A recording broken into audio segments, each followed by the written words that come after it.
Hey everybody, as we're all trying to transform our classrooms into some sort of platform that'll work with whatever the district decides to do for our distance learning, um, in the case that our school closures go beyond April 6th, I thought I'd share with you a really good tool for providing lectures to your kids and being able to track the work that they're doing. This website, it's called edpuzzle.com, and it's really nice because it syncs with Google Classroom. I know most of you are already using Google Classroom, so I'm going to assume in this video that you already have Google Classroom sites for your various classes up and running, and that you've uploaded your students directly from Aries. The nice thing about this is it just connects right into Google Classroom, so you don't have to worry about kids joining. As long as they're part of your Google Classroom, they're automatically going to be part of this as well. So all you have to do here is when you go to the website, this is what the page looks like if you've never been here before.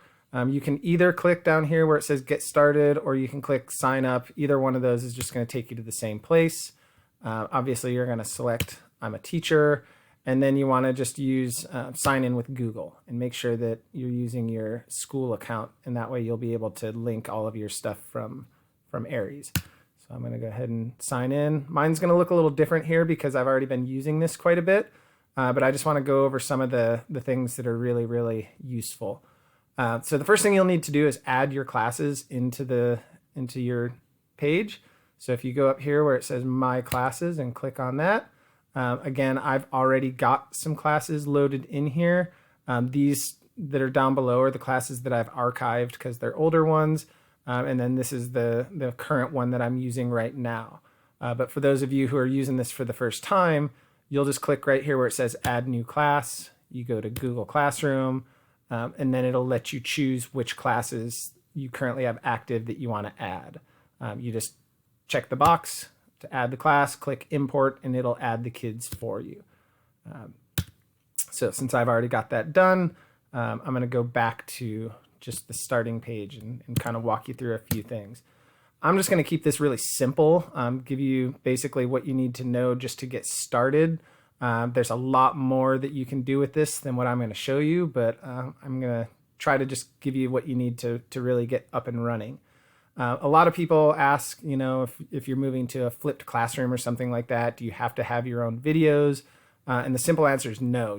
There's tons of videos already out there.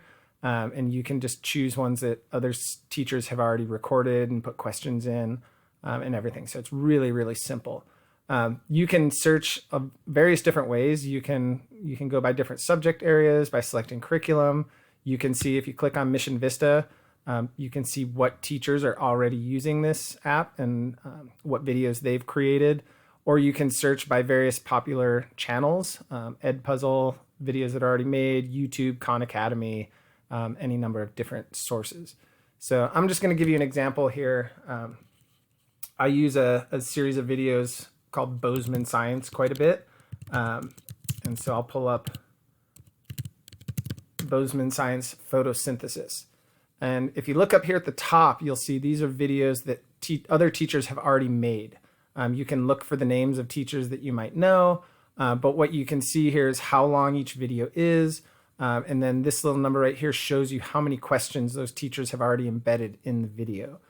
If you select one of these videos that already has questions, you can edit those questions, you can add more, you can remove questions, just the same way that I'm going to show you here as if you picked a video without any.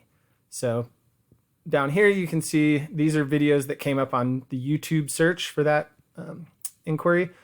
And I'm just going to select this very first one, and then you just click the copy button, and now that adds it to my content. So if I click here on my content, that takes you to all the videos in my library. I've been using the same video as an example for a few. That's why you see it 3 times here. But once you've got the video in your library, you just select it, and then you can go to edit. And this is where you can do all sorts of fun stuff with it. So they've got it split into 3 segments up here at top. And the very first one is cut. So sometimes you might find a video that's really, really long, might be like an hour-long video, and you really only want your students to see, a 5-minute clip. What you can do here is just grab and drag this blue bar. Everywhere. So photos. And what that'll allow you to do is adjust the start point of the video. And then you can also come over here and adjust the end point. So even if, maybe it's a movie and there's a 5-minute scene in the middle of that movie that you want to grab and use for your class, you can just snatch it that way. The only thing you can't do, unfortunately, is kind of cut multiple segments out of a video and then stitch them all together. You can just adjust the end point and adjust the start point, and that's about it. I have found for my classes that the best thing to do is keep the videos to under 20 minutes. Anything over that, and you can kind of lose focus with some of the kids. So once you edit out the parts that you don't need, or if you just decide that you want to use the whole video, then the next tab here is voiceover. I use this one quite a bit in my science videos just because sometimes there might be a really complex topic that's being discussed in the video, and maybe I want to simplify it a little bit, but I still like the visuals that are being used. You can select the part of the video that you want to record over, and you just click start recording, and you can have your voice record over the top of whatever the narration is in the video. And that way, if there's something that's incorrect, or you want to kind of add to what the person's saying, or like I said, simplify it a little bit, this gives you the option to add your own touches to the video. And then the part that I use the most is the question section here. So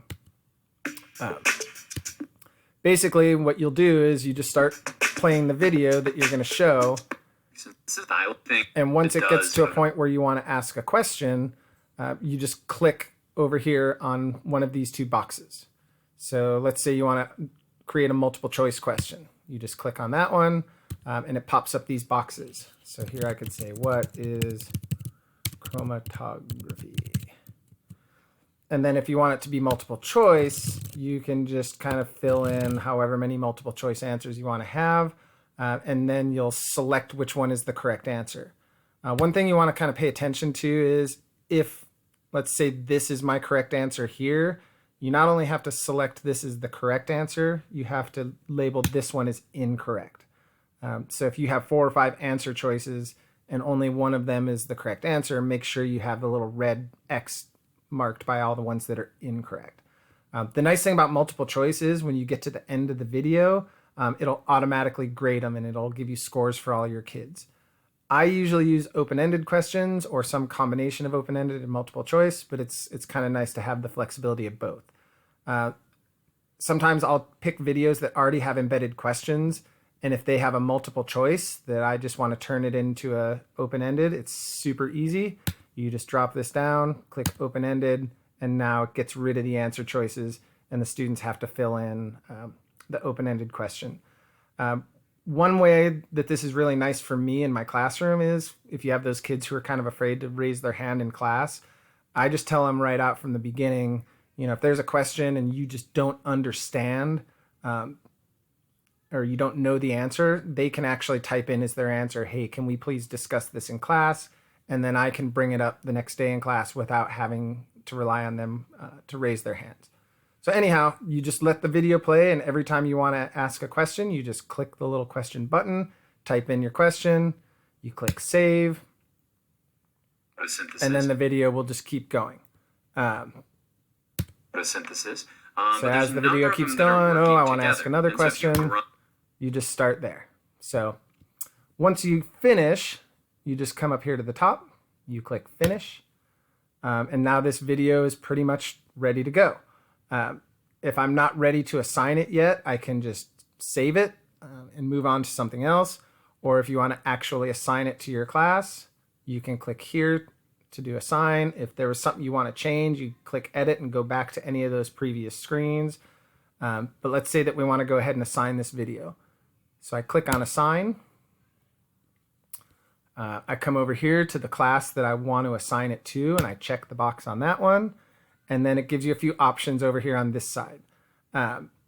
You can, if you want to set the date that it becomes available, so maybe you want to hold off on releasing the video for 4 or 5 days, you can choose the date that you have this video become active for them. So let's say I want to wait until March 25th. And then if you want to have a due date, let's say I want them to watch it by that Friday, you can set the due date, and you can even set the time that it's due. So for school, I usually pick the day that I'm going to check it, and I set the time that it's due as 7:45 in the morning. So they have until the start of school that day to get it done. This bar right here that says prevent skipping is also a really nice one. If you check this, there's a little information box, but it won't let them just skip from question to question. They actually have to watch the video, and then they don't get to answer the questions until they get to the end of that segment. One of the nice things about this program is if they watch a little segment, they get to a question and they don't know the answer, they can rewatch that segment. And when you go back to see how they did, it'll show you how many times each kid rewatched that section. If it's a video that has closed captioning, you can turn that on or off here.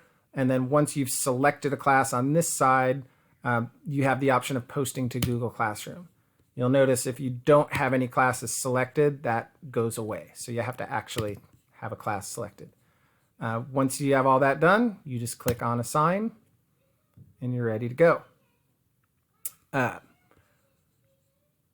Once the kids have had a chance to watch the video, you'll see something similar to this. Of course, now it's showing none of them have watched it, but I'm going to pick one of the videos that I've already done just to show you some examples.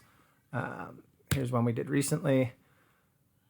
So here you can see for each student, it shows you whether or not they've watched it. It shows you even if they're almost done, partially done, or completely done.